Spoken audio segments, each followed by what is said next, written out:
السلام علیکم and welcome back to Noor's knowledge hub. تو فرینڈز، آج کل بہت سارے کوشچنز اس طرح کے چل رہے ہیں کہ رشیا میں آج کل کیا ہو رہا ہے، کیا رشیا کے صدر پیوٹن کی پریزیڈنسی خطرے میں ہے۔ تھوڑی سی رشیا کے بارے میں ریسرچ کریں گے تو ہمارے سامنے ایک آنے والا نام ہوگا ویگنر گروپ۔ ویگنر گروپ کا نام آپ لوگ پچھلے دنوں نیوز میں بھی سنتے رہے ہوں گے۔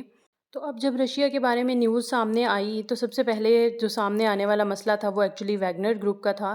تو ویگنر گروپ بیسیکلی رشیا کا اپنا ہی بنایا ہوا ایک پراکسی گروپ ہے۔ ان کی آرمی جیسے پراکسی آرمی ہوتی ہے، اس طرح سے انہوں نے ایک گروپ بنا لیا ہے۔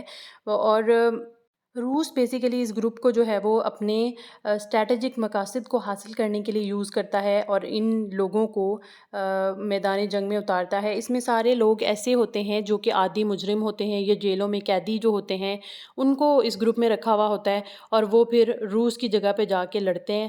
اور یہ ظاہر سی بات ہے، جیلوں کے عادی مجرم ہوتے ہیں تو یہ اپنی جان کی بھی پرواہ نہیں کرتے اور میدان جنگ میں اتر جاتے ہیں اور لڑتے ہیں پھر۔ تو روس نے اپنے بہت سارے اسٹریٹجک مقاصد کو مکمل کرنے کے لیے اپنی ایک پراکسی اس طرح کی بنائی ہوئی ہے۔ پچھلے دنوں جیسے کہ نیوز میں آیا تھا کہ یوکرین کے ساتھ جب روس کی جنگ چل رہی تھی تو یوکرین کا ایک علاقہ تھا جو رشین فوج جو ہے وہ اس کو فتح نہیں کر پا رہی تھی۔ بخمت اس علاقے کا نام ہے۔ تو وہ ویگنر گروپ کی وہاں سے ان کی سپورٹ کی وجہ سے یوکرین کا وہ علاقہ جو ہے وہ فتح کر لیا گیا تھا۔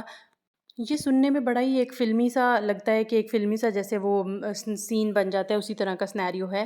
لیکن اب مسئلہ یہ آیا ہے کہ بھئی اب یہ جو ویگنر گروپ ہے یہ اپنی ہی فوج کے خلاف انہوں نے جنگ شروع کر دی ہے، اپنی ہی جو ملٹری ہے اس کے اگینسٹ جنگ شروع کر دی ہے۔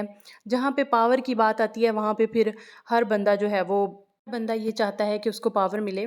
تو ویگنر گروپ کا جو چیف ہے پرگزن اس کا نام ہے۔ تو بیسیکلی پرگزن کا یہ کہنا ہے کہ یہ لوگ انہوں نے ہم سے اپنے اسٹریٹجک مقاصد تو حاصل کر لی ہیں لیکن اب یہ لوگ ہمیں بھوکا مار رہے ہیں۔ اس ٹائم پہ انہوں نے ہمیں اسلحہ اور پیسہ پرووائڈ کیا لیکن اب یہ ہمیں نہ اسلحہ دے رہے ہیں اور نہ پیسہ دے رہے ہیں، تو ہمیں انصاف چاہیے۔ تو بیسیکلی اس انصاف کے پیچھے اس کا مقصد یہی ہے کہ مجھے کوئی اتھارٹی، کوئی پاور دی جائے۔ پرگزن بیسیکلی جو ہے چیف ہے ویگنر گروپ کا، بیسیکلی یہ خود بھی ایک عادی مجرم تھا اور اسے انچارج صدر پیوٹن نے ہی بنایا تھا اور صدر پیوٹن کے ساتھ ہی ہمیشہ رہتا ہوتا تھا اور کوکنگ ایکسپرٹ بھی تھا، اس کے لیے کھانے وغیرہ بنایا کرتا تھا۔ لیکن اب اس نے دھمکی یہ دی ہے کہ میرے پاس 25,000 بندہ ہے اور اگر ملٹری میں بیٹھے ہوئے لوگ اگر ہمارے لیے رکاوٹ ثابت ہوئے، ہمیں پاور نہ ملی، ہمیں پیسہ نہ ملا، ہمیں اسلحہ نہ ملا تو ہم ان پر ہی حملہ کر دیں گے۔ تو یہ ایک ہیومن بیہیویئر سامنے آ رہا ہے کہ جب آپ کسی بدماش کو یا کسی اس طرح کے عادی مجرم کو جب آپ طاقت دے دیتے ہیں تو وہ ظاہر ہے وہ اپنا حصہ بھی مانگتا ہے۔ اب وہ بہانے ڈھونڈ رہا ہے کہ کسی نہ کسی طرح سے اس کو اس کا شیئر جو ہے وہ دیا جائے، لیکن ملٹری جو ہے وہ اس کی رسپیکٹ نہیں کرتی۔ ملٹری کو ایک تھریٹ بھی ہے ان کی طرف سے۔ تھریٹ یہ ہے کہ ڈیفینیٹ ہے جب ویگنر گروپ وہ کام کرے گا جو ایکچولی ملٹری نے کرنے تھے تو کریڈٹ تو سارا ویگنر گروپ کو ملے گا، ملٹری کے لیے تو پھر وہ ایک طرح سے تھریٹ ہی ہوا۔ تو ملٹری اسی وجہ سے ان کے بندوں کو بھی مار رہی ہے۔ تو جب ملٹری ان کے بندوں کو مار رہی ہے تو ڈیفینیٹ ہے وہ بھی آگے سے ہر عمل کا رد عمل تو ہوتا ہی ہے۔ تو اب یہ ایک ہنگامی صورتحال ہو گئی ہے اور ویگنر گروپ جو ہے انہوں نے اپنے ٹینک اور بندوقیں لے کے انہوں نے جو سدرن سٹیز تھے ماسکو، اس طرف جو ہے وہ انہوں نے ملٹری ہیڈ کوارٹرز پہ حملہ کرنا شروع کر دیا اور وہاں پہ قبضہ کرنا شروع کر دیا ہے۔ اور ملٹری کے لیے جو ہے وہ یہ ایک طرح سے دھمکی ہے، تھریٹ ثابت ہو رہے ہیں۔ ظاہر ہے جب یہ لوگ حملہ کریں گے تو آگے سے جو رشین فوج ہے اس کا بھی ایک رد عمل تو ہوگا۔ تو اب جو پیوٹن ہے وہ اس ساری صورتحال پہ بہت زیادہ دکھی ہے۔ وہ کہتا ہے کہ یہ لوگ جو ہیں وہ ویگنر گروپ جو ہے بیسیکلی ملک کے ساتھ غداری کر رہے ہیں اور ہمیں چاہیے کہ جس طرح کی سچویشن چل رہی ہے ہمیں مل جل کر رہنا چاہیے۔ لیکن پیوٹن نے یہ کہا ہے کہ جو بندہ بھی پاور کے لیے جو ہے وہ آگے آ رہا ہے یا اس طرح سے حملہ کر رہا ہے فوج پہ یا بیوروکریسی میں موجود لوگوں پر حملہ کرنے کی کوشش کر رہا ہے تو اس کو سخت سے سخت سزا دی جائے گی۔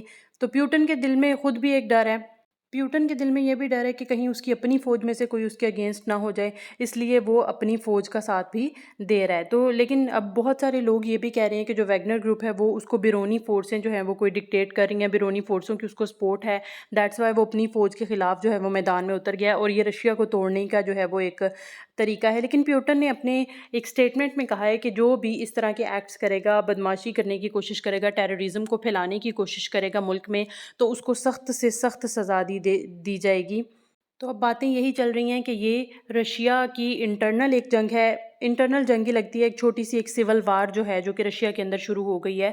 ان کی اپنی ہی پراکسی فوج اور جو ان کی ملٹری ہے وہ آپس میں ہی لڑ پڑے ہیں، ان کے درمیان جو ہے وہ کلیشز آ چکے ہیں. تو اب یہ ہے کہ اب دیکھنا یہ ہے کہ یہ وار کب تک چلتی ہے، لیکن ابھی تک جو رشیا کی فوج ہے وہ انڈر کنٹرول ہے اور ابھی تک یہ فوج جو ہے وہ لڑ رہی ہے، یہ ویگنر گروپ کو جو ہے وہ اوور کم کرنے نہیں دے رہی. لیکن کہیں نہ کہیں یہ باتیں بھی سامنے آ رہی ہیں کہ یہ انٹرنل بیٹل کے علاوہ کوئی بیرونی فورسز ہیں جو کہ ویگنر گروپ کو ڈکٹیٹ کر رہی ہیں، ویگنر گروپ کو سپورٹ کر رہی ہیں، اس لیے تاکہ رشیا کو توڑا جا سکے. تو کیا رشیا ٹوٹ رہا ہے؟ یہ تو پتہ چلے گا اس سول وار جب تک یہ اینڈ ہوگی تب سمجھ میں آئے گی، یا اس کے اندر کیا انڈر گراؤنڈ ریئلٹیز ہیں یہ آہستہ آہستہ سامنے آتی رہیں گی.